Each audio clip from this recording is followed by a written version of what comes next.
"Come to me, all who labor and are heavy laden, and I will give you rest." Matthew 11:28. Dear friend, recently I have been reflecting on the story of Gideon and how his experience has impacted me deeply. I was moved to tears to see how he rallied 3 or 4 tribes of Israel, gathering 32,000 men to confront the Midianites. However, God intervened and said that he could not deliver Israel with so many people, as they would have too many and might attribute the victory to their own power instead of recognizing God's supernatural power. This passage got me thinking about gang dynamics and how we often find comfort in the number of people on our side. It is easy to feel secure when we believe we have more people in our gang than our opponents have in theirs. However, God teaches us that true victory comes when we trust in Him, even when we are outnumbered. What struck me most was how God reduced the number of Gideon's soldiers by first sending home the cowards. This taught me that God is interested in quality over quantity. Sometimes in our lives we experience losses, betrayals, and misunderstandings that make us question why these things happen.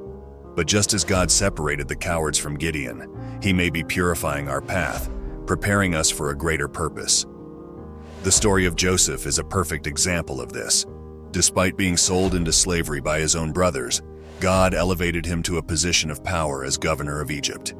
Joseph was able to save his family during a great famine, and in the end he recognized that God had used even the malicious actions of others to fulfill His plan.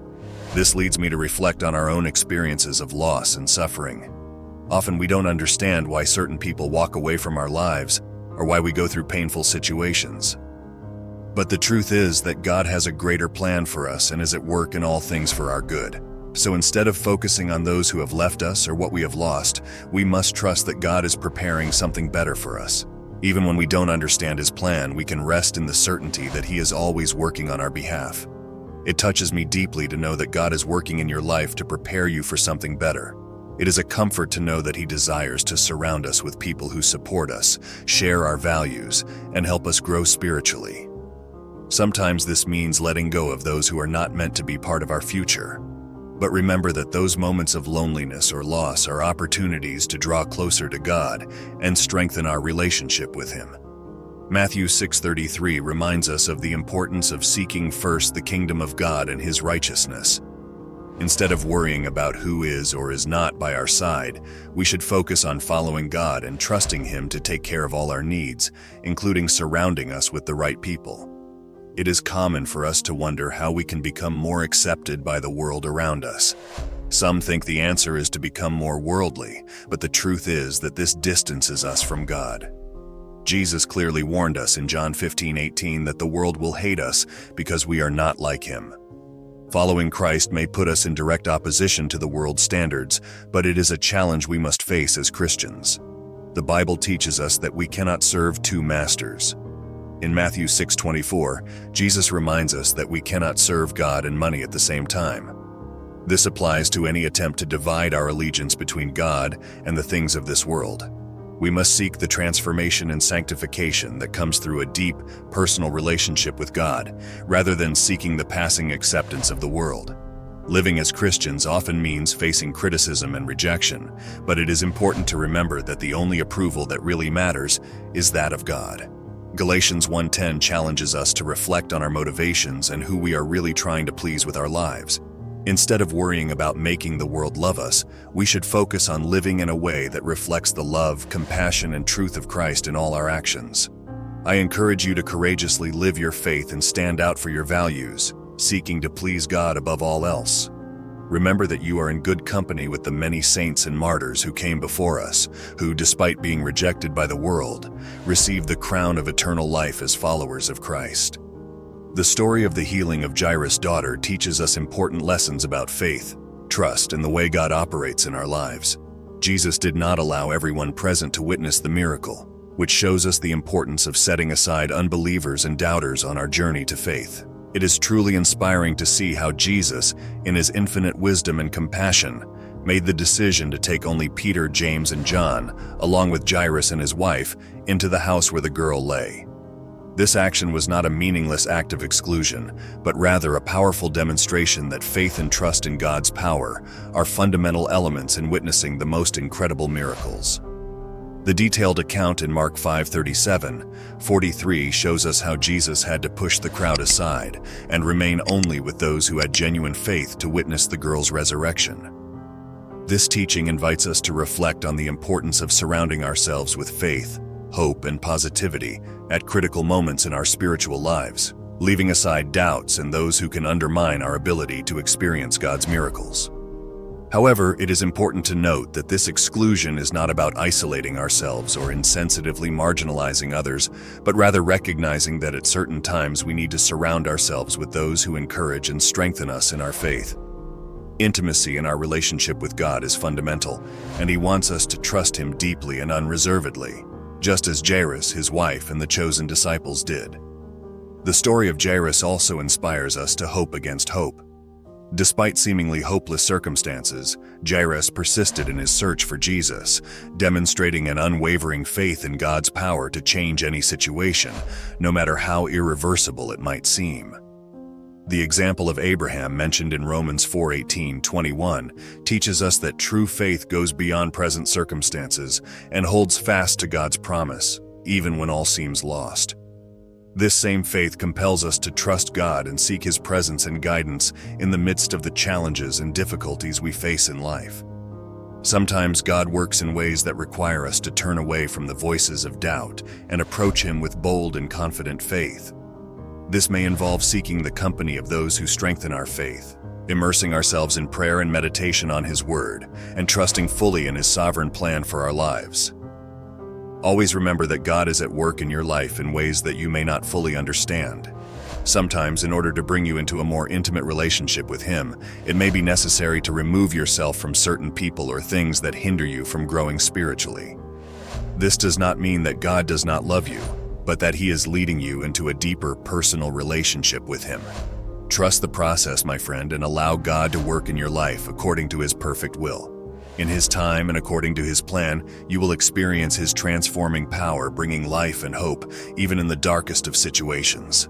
I receive your message full of despair and pain, but let me tell you that I am here to remind you that God never abandons you, even in the darkest and most difficult moments of your life.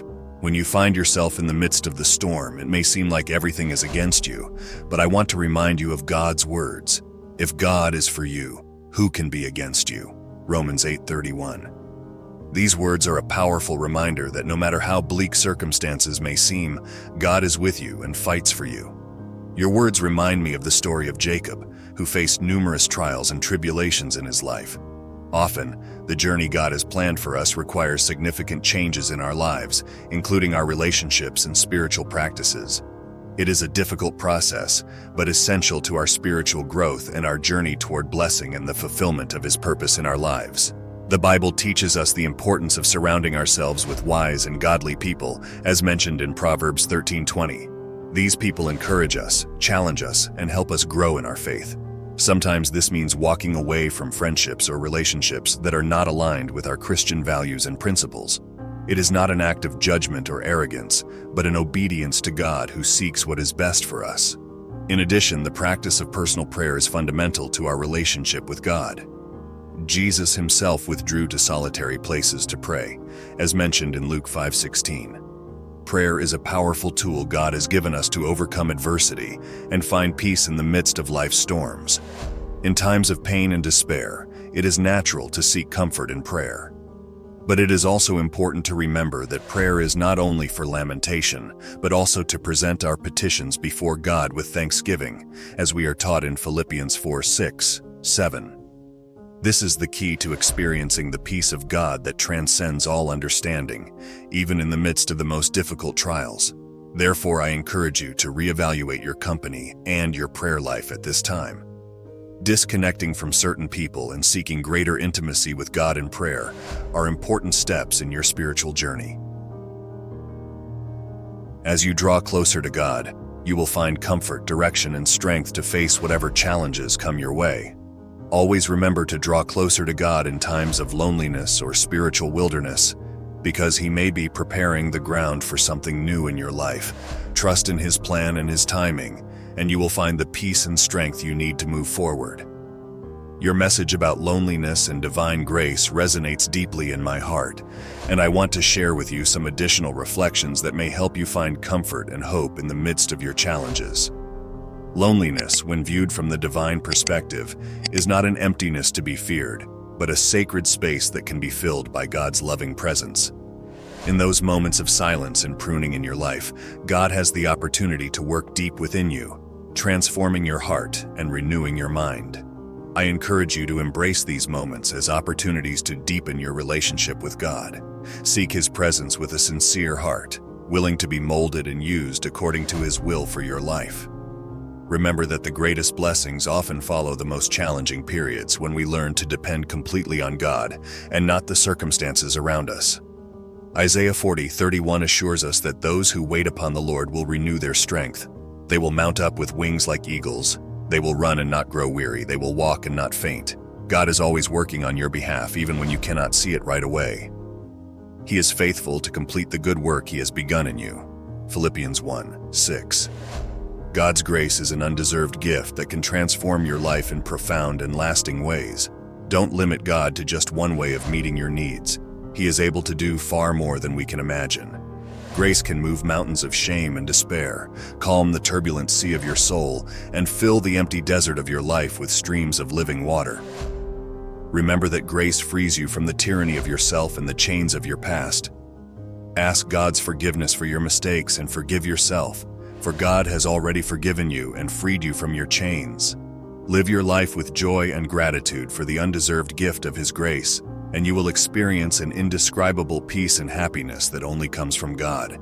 David taught us that God is not limited to human means. It may seem that all earthly resources have given up on helping you. The bank, the doctor, the situation itself may seem bleak. But remember, God is not limited by what man can do. Even in the darkest and most challenging moments, when you find yourself in the wilderness of life without seeing a way out, do not lose faith. God is there with you, ready to work miracles in your life. Are you feeling tired of doing good, hurt by the betrayal of a friend or the loss of a loved one, or facing a family storm that threatens to bring you down? Whatever your situation, Jesus is calling you. He is the answer to all your needs and concerns. He is the physician who heals, the living water in the desert, the light in the deepest darkness. Through life's trials and tribulations, we learn to trust in Jesus. Every valley and every storm teaches us to depend on His word and cling to His promise of love and redemption.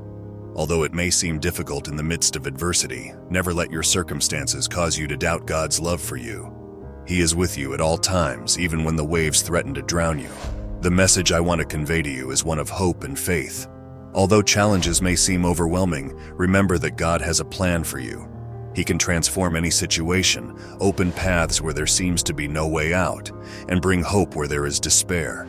Trust Him, give Him your worries and fears, and allow His love to guide you through every challenge. With God by your side, there is no mountain too high to climb and no valley too deep to cross. He will strengthen you, sustain you, and lead you to victory. Keep your faith, keep praying, and never lose hope, because with God, the best is yet to come. Don't forget to subscribe, leave your comments and likes, and share this video if you think someone needs to hear it. Many blessings, friends.